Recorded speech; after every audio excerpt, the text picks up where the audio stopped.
Hello friends, this is Horace from जीज़ा farms. ये मैं आपको स्वागत करता हूँ अपने चैनल्स पर। और आपके साथ में बहुत ज़रूरी इन्फॉर्मेशन बहुत दिनों के बाद मैं वीडियो बना रहा हूँ। इसका कारण है कि जैसे कि आप सब जानते हैं, हर इंसान बिज़ी रहता है कुछ न कुछ काम में। मैं अपने रिसर्च में बिज़ी था। जितने भी मेरे स्टूडेंट्स हैं और भी मेरे दोस्त लोग हैं जो जानते हैं कि यहाँ पर मैक्सिमम रिसर्च और क्या बोलते हैं, क्योंकि मेरे पास बड़े टैंक्स नहीं है प्रोडक्शन बड़ा हाई निकालने के लिए, लेकिन 10,000 लीटर के हिसाब से काफ़ी करता हूँ एनीवे। और many times I torture my fishes also during my test and trials. I will share with you some information regarding क्या बोलते हैं इसके ऊपर। मैं दोबारा बार इंग्लिश पे आता हूँ। उसको जो बायोफ्लॉक और पॉन्ड कल्चर के साथ में करना चाहिए, ठीक है। पॉन्ड कल्चर और कॉम्बिनेशन बिटवीन पॉन्ड कल्चर और बायोफ्लॉक टैंक्स के हिसाब से, तो किससे कितना फ़ायदा निकालना चाहिए, कैसा करना चाहिए, वो मैं कुछ आपके पास जानकारी है, कुछ मेरे स्टूडेंट्स के पास जानकारी है, मैं बताता हूँ। ठीक, तो बहुत टाइम ऐसा होता है कि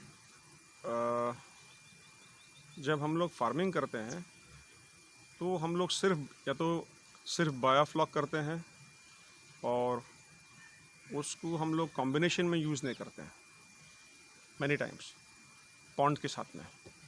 तो मैं हमेशा आपको बताता हूँ एक आइडिया कि पॉन्ड, जैसे कि मेरे छोटा पॉन्ड पीछे है, ठीक है, और उस तरफ भी है, तो ऐसे तकरीबन 3 पॉन्ड बनाइए, ठीक है। मेक 3 टैंक्स, 3 पॉन्ड बनाइए और इसका आधा साइज़ का, मतलब हाफ, एक अप्रॉक्सीमेटली हाफ साइज़ का आप 3 और टैंक्स बनाइए, जिसमें आप फिंगरलिंग्स बनाइए, एक में ईयरलिंग बनाइए और एक में आपका ब्रूट स्टॉक रखिए। और जो बाकी जो छोटे टैंक्स हैं, मतलब पॉन्ड टैंक्स, या तो लाइंड हो या तो ऐसा ही अर्दन पॉन्ड रहे।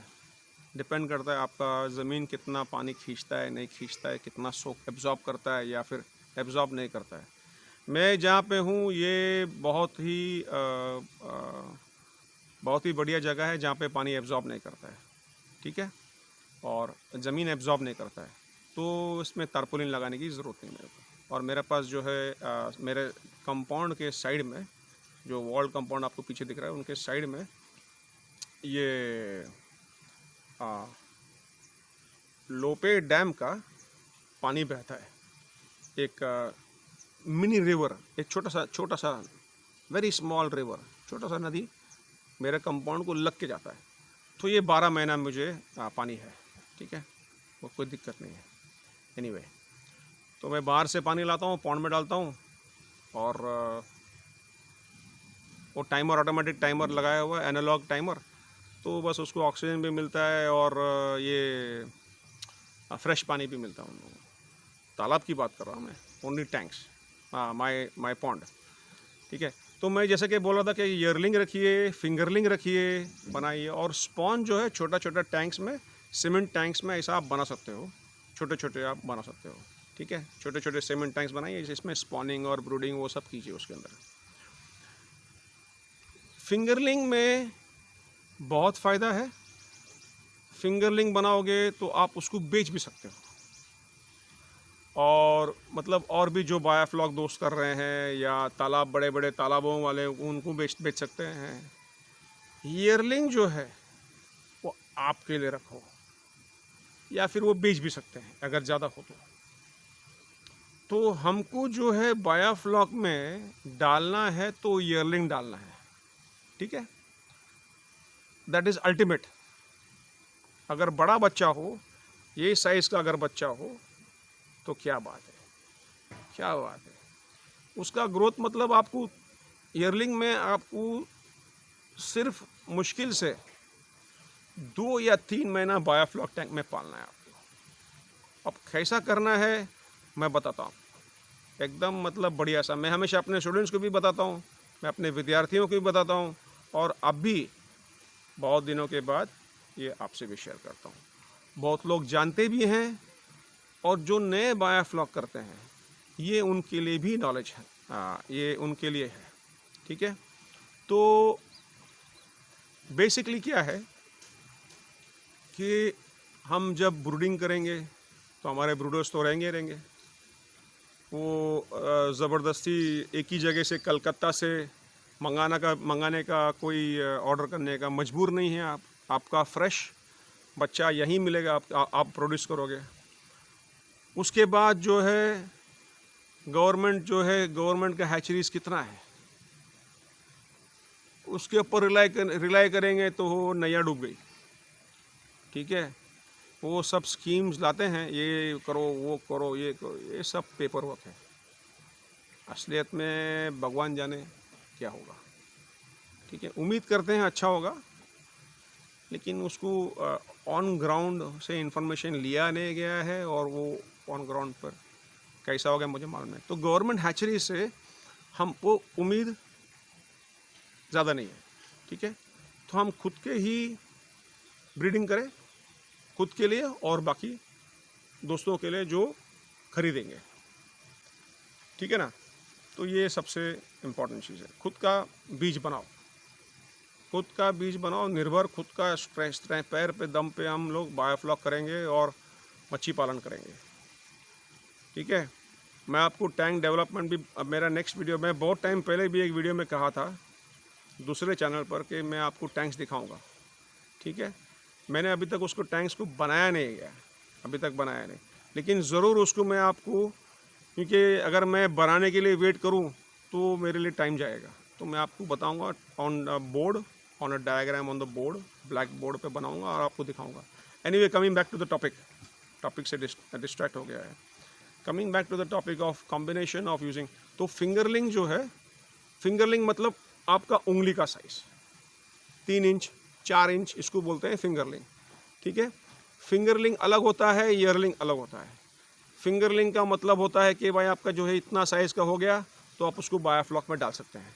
तो शुरुआत में क्या करो कि आप फिंगरलिंग जब बीज लाओगे, कहीं से भी बीज लाओगे, पंगास का बीज लाओगे, रूपचंद का बीज लाओगे, कोई का बीज लाओगे, तो ये साइज़ का छोटा मिलेगा आपको। ठीक है, 1 इंच, आधा इंच, पौना इंच, 1 इंच मिल जाएगा आपको। तो आप इसको बड़ा कीजिए, फिंगरलिंग कीजिए, और फिंगरलिंग का साइज़ आप बायोफ्लॉक में डालिए शुरुआत में, स्टार्टिंग में। तो स्टार्टिंग में आप जो है वो बायोफ्लॉक में, तालाब में डालिए, उसको थोड़ा बड़ा कीजिए, फिंगरलिंग तक बनाइए। फिंगरलिंग के बाद में आप उसको बायोफ्लॉक में डालिए। इतने छोटे छोटे साइज़ को बायोफ्लॉक में डालो मत, ये आधा इंच, ये पौना इंच, ये मत डालो। ये आधा इंच पौना इंच डालने से ये मछली पे स्ट्रेस आती है। इसको हम लोग टैंक में डालेंगे, प्लेन वाटर में डालेंगे स्टार्टिंग में, और बाद में बायोफ्लॉक में डालेंगे, या डायरेक्ट बायोफ्लॉक टैंक में डालेंगे, तो ये क्या है, ये स्ट्रेस में आती है। ये चेंजेस जो होता है, एनवायरनमेंट का चेंजेस जो बायोफ्लॉक टैंक में, थोड़ा बहुत स्ट्रेस आता है उनको, कार्बन सोर्स का स्ट्रेस आता है। फिर हम लोग पीएच को मेंटेन करने के लिए ये करते हैं, वो करते हैं, दुनिया भर का जागरी करते हैं। बाई चांस अगर ऑक्सीजन कम हुआ तो हुआ, बाद में थोड़ा बढ़ गया तो बढ़ गया, ये सब प्रॉब्लम्स आते हैं। ठीक है, तो बेटर है कि फिंगरलिंग करो, फिंगरलिंग बात डालो, always better, more safer, more better, more आराम से। तो ये फिंगरलिंग की बात हुई। तो फिंगरलिंग कुछ करके आप बायोफ्लॉक में डालिए, कुछ फिंगरलिंग्स को आप रहने दो आपके तालाब में। ठीक है, मतलब 90% फिंगरलिंग आपके तालाब में ही रहने दो। जब 90% फिंगरलिंग्स आपके तालाब में है, उसको हाई डेंसिटी में रखो, दबा के बच्चे डालो अंदर, कोई टेंशन नहीं, डरो मत। कि लोग बोलते हैं अरे इसको हम लोग ईयरलिंग बना रहे हैं।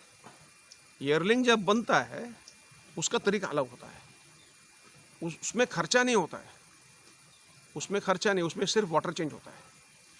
बस आपको फ्रेश पानी डालना है और पुराने पानी को थोड़ा थोड़ा निकालना है। मतलब तकरीबन डेली 10% 15% जितना निकालना है उतना, ज़्यादा निकाल सकते तो और निकालो, कोई टेंशन नहीं। उसको खाना देना है नहीं के बराबर ईयरलिंग के लिए। फिंगरलिंग के लिए आपको अलग बनाना पड़ेगा, ईयरलिंग को अलग रखना पड़ेगा कि भाई ये मैं फिंगरलिंग रख रहा हूँ, बना रहा हूँ, तो इसको तो मैं खाना खिलाऊंगा, दबा के खाना खिलाऊंगा कि फटाफट फटाफट फटाफट जल्दी जल्दी ये बढ़े। और बाकी जो 90% है वो मुझे ईयरलिंग बनाना है, मतलब तकरीबन 8 महीना 1 साल तक रखना है वो टैंक में, 6 महीना प्लस। तो उसको जो है आप उसको खाना नहीं के बराबर खिलाओगे, नहीं के बराबर, एकदम कम। उसको फिंगरलिंग को फटाफट खिलाओ, बायोफ्लॉक में ट्रांसफ़र करो, बायोफ्लॉक में और बड़ा करो, तब तक आपका ईयरलिंग भी मिल जाएगा। ठीक है, तो ईयरलिंग नेक्स्ट राउंड में मिल जाएगा आपको। नेक्स्ट राउंड मतलब तकरीबन आपका एक कल्चर के बाद नेक्स्ट कल्चर में आपको आपका ईयरलिंग मिल जाएगा, और वो बहुत तेज़ी से बढ़ेगा, बहुत तेज़ी से। 3-3 महीने में आपका क्रॉप निकलेगा, 3-3 महीने में आपका क्रॉप निकलेगा, दबा दब दबा दब दबा दब माल निकलेगा। ठीक है ना। तो आप ईयरलिंग पे ध्यान दीजिए, फास्ट फास्ट, साल में 4 टाइम हार्वेस्टिंग दबा के। ठीक है, तो इस चीज़ का ध्यान रखिए हमेशा। जो हम बोल रहे हैं उसको गांठ मार के रखिए, क्योंकि हम लोग बायोफ्लॉक में गुड़िया गुड़िया का खेल नहीं है, ये सीरियस बिजनेस है, ये सीरियस बिजनेस है। हम लोग कंचे नहीं खेल रहे, गोटी नहीं खेल रहे हम लोग यहाँ पे। हमको धंधा करना है, पैसा बनाना है। ठीक है। अच्छा, अब जो बहुत लोग कर रहे हैं, बहुत फार्मर्स हमारे हिंदुस्तान में, अभी बायोफ्लॉक तो वो लेवल पे चला गया कि पूछो मत। एक से एक तुर्रम खान लोग हैं यहाँ पे, बन गए ऑलरेडी, जो बायोफ्लॉक की ट्रेनिंग भी देते हैं और बड़े अच्छे से फार्मिंग भी करते हैं। ठीक है, इनके पास नॉलेज भी है। तो मेरा ये है कि हमेशा कहना है अपने सभी विद्यार्थियों को और आप लोगों को भी कि ऐसे तालाब बनाइए, कोशिश कीजिए।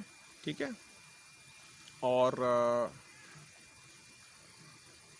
इसमें फ़ायदा ये है कि जब आप फिंगरलिंग बनाते हो, दोबारा बोल रहा हूँ, फिंगरलिंग मतलब ये साइज़ 3 इंच 4 इंच फिंगरलिंग बनाते हो, तो उसको अच्छा खाना खिलाओ, वो अलग से सेपरेटली रखो उसको। ठीक है, ऐसा सबको एक साथ में रख के खाना खिलाना, बाद में उसको ईयरलिंग को नहीं खाना खिलाना, ऐसा मत करो। एक बार निकाला उसके बाद नहीं, ऐसा नहीं। शुरुआत से ही बस एक 15 दिन जो है ईयरलिंग को खाना खिलाओ, जो ईयरलिंग के लिए सेपरेट रखा है उसको एक 15-20 दिन खाना खिलाओ। उसके बाद में वो जो ईयरलिंग है जो अलग से रखा है आपने 90% आपका हाई डेंसिटी में, तो क्योंकि वो हाई डेंसिटी में है, वो ग्रोथ नहीं होगा, उसका ग्रोथ नहीं होगा। उसका ग्रोथ ऐसा होगा कि वो स्टंटेड रहेगा, मतलब बावना मछली, छोटा ड्वार्फ। तो उसको जो है खिलाना है क्या, उसको खिलाओ फ्री फूड, जो चीज़ आपको मुफ्त में मिलता है वो खिलाओ। ठीक है, और वहाँ पे ज़्यादा ऑक्सीजन तो मिलेगा नहीं, तो ऊपर से तो पानी गिरा दो, या तो पैडल व्हील लगाओ एक, या तो फिर ऑक्सीजन पानी में क्या बोलते हैं वेंचुरी दे दो उसको, या तो इसको दे दो एरोक्सी ट्यूब से उसको एरेशन दो। एरेशन इज़ अ मस्ट, क्योंकि हाई डेंसिटी में है, एरेशन इज़ अ मस्ट। उसका ध्यान देना, आप किसी भी तरह से वाटर एक्सचेंज कीजिए, और aeration is a must. High density में दबा के डालो अंदर, जितना डालना है उतना डालो। ठीक है, उसके अंदर खाना जो है, जो भी सस्ता खाना आपको मिलता है, जैसे कि थोड़ा सा राइस ब्रैन, थोड़ा सा गेहूँ का बरड़ा बोलते हैं, मतलब गेहूँ को आप पूरा आटा मत बनाना, उसको थोड़ा थोड़ा तोड़ के, क्या बरड़ा मतलब हिंदी में बरड़ा, हम लोग मराठी में बरड़ा बोलते हैं, आप लोग हिंदी में क्या बोलते हैं पता नहीं, उसको बोलते हैं मतलब ब्रोकन गेहूँ। तो ब्रोकन जो गेहूँ है, टूटा हुआ गेहूँ है, जो भी बोलते हैं यार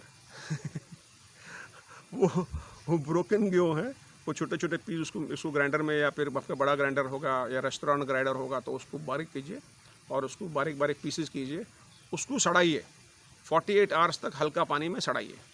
ठीक है, तो एक बार सड़ने के बाद क्या है, उसका अंदर का जो चिकटपन है ना गेहूँ का, वो निकल जाएगा। तो उसका लड्डू बनाओ। आपका अजोला आप जानते हैं, azolla duckweed, azolla is better than duckweed, लेकिन नहीं मिला तो डकवीड ही सही, नो प्रॉब्लम। तो आप इसको सबको मिक्स करके, थोड़ा सा राइस ब्रान, थोड़ा सा ये, और बना के डालना है थोड़ा सा, कुछ तो भी, मतलब भूखे नहीं मरे, बस वो मट्टी खाएगी, ये खाएगी, वो खाएगी, स्लज खाएगी, वो कुछ ना कुछ अपना पेट तो भरेगी भरेगी, भूखा नहीं मरेगा वो मछली। मछली कभी भूखा नहीं मरता है। आप कुछ भी नहीं देगा तभी भी जिंदा रहेगा वो algae खाएगा, फैलगे खाएगा, शैवाल खाएगा, कुछ भी खाएगा वो।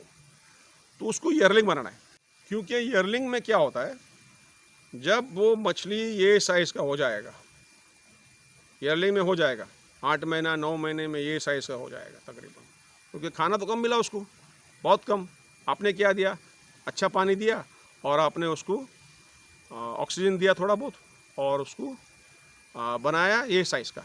तकरीबन 11 महीना 10 महीना 6 महीना 8 महीना जो भी है, वो 6-8 महीने के बाद हो जाता है ईयरलिंग। उसको बोलते हैं ईयरलिंग, भले वो 1 साल का ना हो तभी भी उसको बोलते हैं ईयरलिंग, ठीक है, 8 महीने के प्लस। तो वो जो मछली होता है बाउना है, वो बाउना उसका अंदर का जो इंटेस्टाइन्स है, जो मेन गट जो बैक्टीरिया को संभालता है, जहाँ से वो पटी करता है, तो उसका जो स्टमक है, उसके इंटेस्टाइन्स के साथ में लिवर है, स्टमक है, उसका इंटरनल ऑर्गन्स, वो फुल्ली डेवलप्ड हो गया है। वो फुल बावना है लेकिन वो फुल डेवलप्ड हो गया, बड़ा मछली का साइज़ का वो डेवलपमेंट आ गया ऑलमोस्ट, ठीक है। तो जब वो साइज़ का मछली आप डालते हो, वो बावना को जब आप बायोफ्लॉक टैंक में डालते हो, उसको वहाँ खाना मिलता है। वो ईयरलिंग को आप लेके पहला शुरुआत में क्या किए, फिंगरलिंग को डाले टैंक में, उसको हार्वेस्ट किए। नेक्स्ट बैच भी तो आपने निकाला, यहाँ से ईयरलिंग को उठाए वहाँ से, या तो फिंगरलिंग को उठाए वहाँ से, और जो उठाए। लेकिन जब आप ईयरलिंग को उठाओगे, जो 8 महीना प्लस हुआ है, उसको जब उठा के आप बायोफ्लॉक टैंक में डालोगे, तब क्या होगा, उसका खाने का क्षमता और जो क्वांटिटी में वो खाना खाएगा वो ज़्यादा खाएगा, वो फ्लॉक भी अच्छे से खाएगा, वो स्ट्रांग है। आपका सब बायोफ्लॉक में हाई डेंसिटी में संभालने के लिए अपने आप हाई डेंसिटी मतलब गचड़ी में आप दवा के डेंस करते हो, उसमें क्या दे रहे हो आप, concentration, oxygen concentration main. Oxygen का मात्रा कम नहीं होना चाहिए, ठीक है, ऑक्सीजन का मात्रा बिल्कुल भी आपका टैंक में कम नहीं होना चाहिए। आप हाई डेंसिटी में डालो, कोई टेंशन नहीं है, लेकिन 30,000 litre minimum, 30,000 litre minimum tank में डालना चाहिए। 30,000 याद रखो मिनिमम, 10,000 में मत करो बायोफ्लॉक, वो फेलियर है, वो फेलियर नहीं है, वो यूजलेस है, ठीक है। That is good enough for, that is good for research, good for तुम्हारा ब्रीडिंग, गुड फॉर कुछ भी, ठीक है, और थोड़ा सा कमर्शियल। तो वो बहुत कम कमर्शियल, छोटा सा कमर्शियल फार्म होगा आपका 10,000 लीटर टैंक में। तो आप जब 30,000 लीटर टैंक मिनिमम और 50,000 लीटर टैंक में और उसके ऊपर 1 लाख का लीटर टैंक में बड़ी आशा करोगे, तो उसमें क्या होगा, ये इसको स्पेस मिलेगा, स्पेस भी मिलेगा, खाना भी अच्छा मिलेगा उसको। बायोफ्लॉक जो उसको रिसाइकल्ड फूड बोलते हैं हम लोग, तो वो बायोफ्लॉक जो मिलेगा आपका FCR कम करने के लिए, 1 नंबर का आपका टारगेट मिल जाएगा, अचीव करेंगे आप। और बायोफ्लॉक को अच्छे से सीखो, पहला ट्रेनिंग लो, हमारे पास ट्रेनिंग लो, किधर भी ट्रेनिंग ले लो आप, उससे कोई प्रॉब्लम नहीं, अच्छा सा ट्रेनिंग लो और एक पर्टिकुलर सिस्टम बनाओ, एक प्रोटोकॉल बनाना। एक प्रोटोकॉल मतलब क्या बोलते हैं हिंदी में, प्रोटोकॉल मतलब एक सिस्टम, एक इसके बाद ये, इसके बाद ये, इसके बाद ये। बायोफ्लॉक वैसा होना चाहिए, पहला मैं ये करूँगा उसके बाद ये सा होना चाहिए, ये एक पर्टिकुलर रूल्स आप फॉलो करोगे तो आपके टैंक में कोई बीमारी नहीं आती। बोलते हॉस्पिटल टैंक बनाओ, गाय को हॉस्पिटल टैंक बनाए भाई, क्या काम है, मेरे पास तो हॉस्पिटल टैंक नहीं है। हाँ, एक टैंक ज़रूर बनाओ ताकि बेचने के लिए काम आ जाए, कम पानी में आप स्टॉक करके आप रखो, आपका दूसरे दिन आपका जो है होलसेलर उठा के माल लेके जाएगा, या लोकल सेलर है वो माल लेके जाएगा, आपका वो लेके जाएगा। तो that is readymade for him. कि ऐसा नहीं है कि आप ड्रेन, जब वो आएगा बैठो ड्रेन करो, उसको पकड़ो, उसको डालो, तो वो आप पहले से 1 दिन पहले ही आपने शाम को डाल दिया, सुबह आके लेके जाएगा वो टैंक उसके लिए है, नॉट फॉर ट्रीटमेंट। ट्रीटमेंट की ज़रूरत क्या है भाई, बायोफ्लॉक में कौन सा ट्रीटमेंट होगा बताओ मुझे आप, एक्चुअली फैक्ट है ये। आप ट्रीटमेंट करोगे फिर आपको क्या लगता है वो बैक्टीरिया कंप्लीट निकल जाएगा? नहीं निकलेगा, नहीं निकलेगा। It's a joke, it's a very big joke. आप दोबारा उसको ट्रीटमेंट करोगे, फिर बायोफ्लॉक टैंक में डालोगे, फिर वो 100% बैक्टीरिया नहीं निकलेगा उसके बॉडी में से, या किसी को कोई ना कोई इन्फेक्टेड रहेगा, वो दोबारा आपको इन्फेक्शन देगा। तो आपको ट्रीटमेंट के लपेटे में, sorry, that is not biofloc culture. वो बायोफ्लॉक कल्चर नहीं है, दैट इज़ प्लेइंग कंचा। कोर्टिकल बोलता है उसको। ट्रीटमेंट करो, फिर बायोफ्लॉक टैंक में डालो, फिर बाहर निकालो, फिर ट्रीटमेंट करो, फिर बायोफ्लॉक टैंक में करो। आपका बायोफ्लॉक पानी बराबर कंडीशन नहीं है तो फिर ड्रेन करो। क्या है भाई? ठीक है, तो एक बायोफ्लॉक अच्छे से सीखो, उसके बाद आप कदम डालो, और कदम डालने के बाद आप 100% सक्सेसफुल हो जाओगे। लेकिन कॉम्बिनेशन में करो तो और परफेक्ट। बायोफ्लॉक और पॉन्ड का ईयरलिंग, फिंगरलिंग, ब्रीडिंग, एक नंबर का, ब्यूटीफुल। मैं अपने ताहे दिल से, from the bottom of my heart, मैं बोलता हूँ आपको, आप ये करो, आपको सक्सेस मिल जाएगा। अगर ज़मीन नहीं है तो प्रॉब्लम कुछ नहीं है। आप टैंक्स बड़ा कीजिए, बड़ा बड़ा टैंक्स को बढ़ा दो, और उसी के अंदर आप फिंगरलिंग, और उसी के अंदर आप ये अपना ईयरलिंग बनाओ। पॉन्ड नहीं है, कोई बात नहीं, कोई बात नहीं। ईयरलिंग में आपको जो है खाना बहुत कम देना है। इसका मतलब नहीं है उसको भूखा रखना है, उसको फ्री फूड खिलाना है, फ्री फूड। अभी वो फ्री फूड आप ढूंढो, बहुत सारे हैं। मैंने बताया सस्ता फूड दो, और कि जिसमें प्रोटीन्स की मात्रा बहुत नहीं हो, चलेगा। अगर है तो कुछ भी नहीं है, कुछ तो दो खाने को, उसको कुछ तो दो। ठीक है, किसी के पास कोई क्या बोलते हैं उसको, तुम्हारा कोई राशन दुकान में कोई भी चीज़ जो वो झाड़ू मारते हैं नीचे, जो दाना अनाज गिरता है नीचे, उसको लो, उसको धो बराबर, उसको जो है उबालो, सड़ाओ, और उसको आपका खिलाओ उनको। लेकिन पकाओ, अगर दाना है तो पकाओ उसको, ठीक है, बॉयल इट, ताकि वो सॉफ्ट हो, और थोड़ा फर्मेंट करो उसको, फिर खिलाओ ईयरलिंग को। ठीक है, बहुत सारे सस्ते और फ्री फूड मिलता है। आप अपना दिमाग लड़ाइए, आपके पास सब लोगों के पास दिमाग है, उसको यूज़ कीजिए। तो ईयरलिंग को जो है खाना, एक्सपेंसिव खाना देना नहीं रहता है, और हाई डेंसिटी में करो ताकि वो ग्रोथ ना होए उसका। क्योंकि हाई डेंसिटी में अगर ग्रोथ भी आपको कम डेंसिटी में करोगे तो आपको फ़ायदा कुछ नहीं है।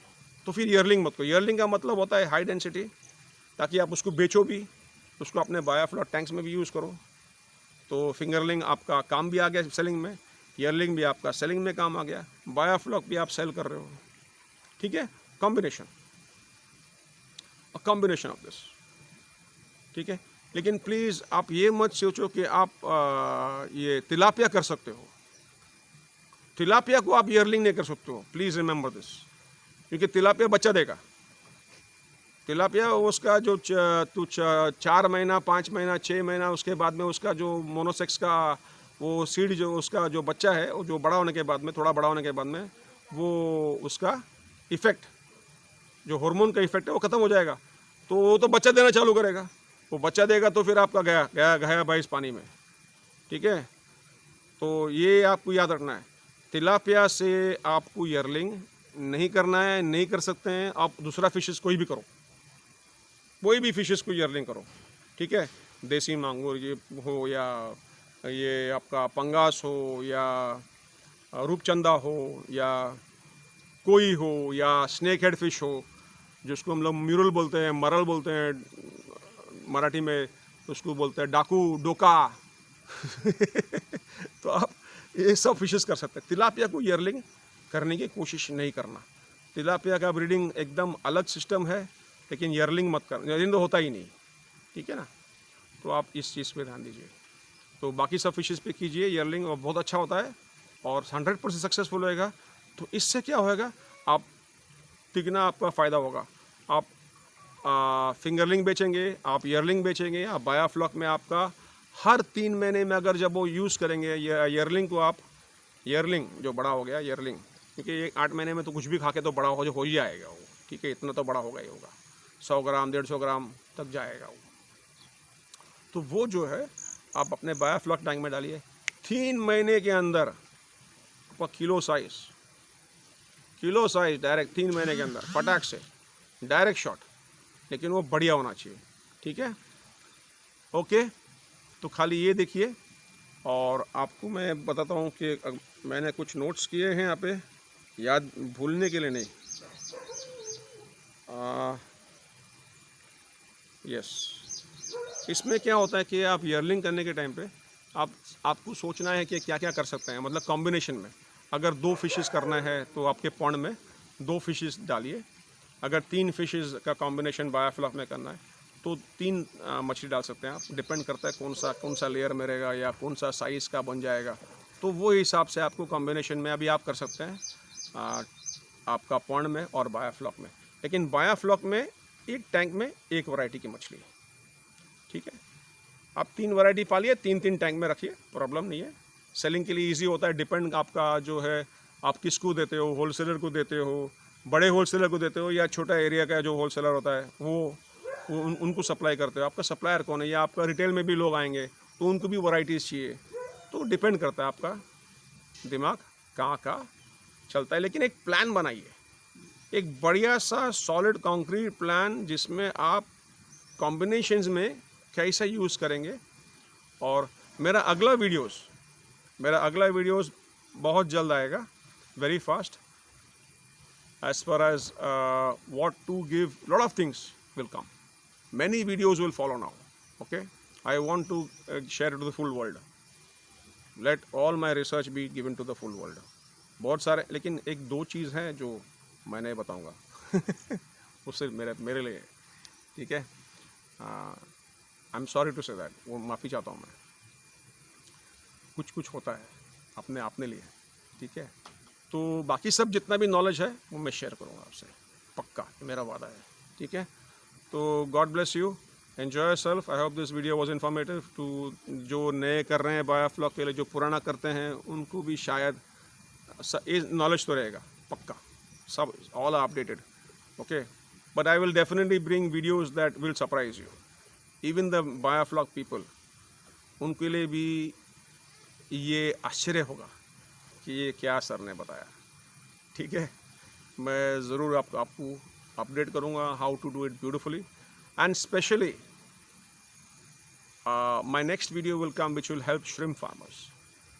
All those who are doing shrimp will definitely benefit with a small tip.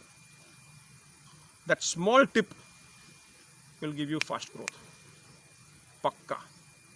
It will help your molting and growth, okay. It will be useful for fish farming also, for your all the other fishes that you grow, but for shrimp farmers, ultimate. Okay friends, see you, bye bye. Hope this was very informative, whatever informative I shared with you. So I said I'll make a video to give people the best, okay. Thank you very much. God bless.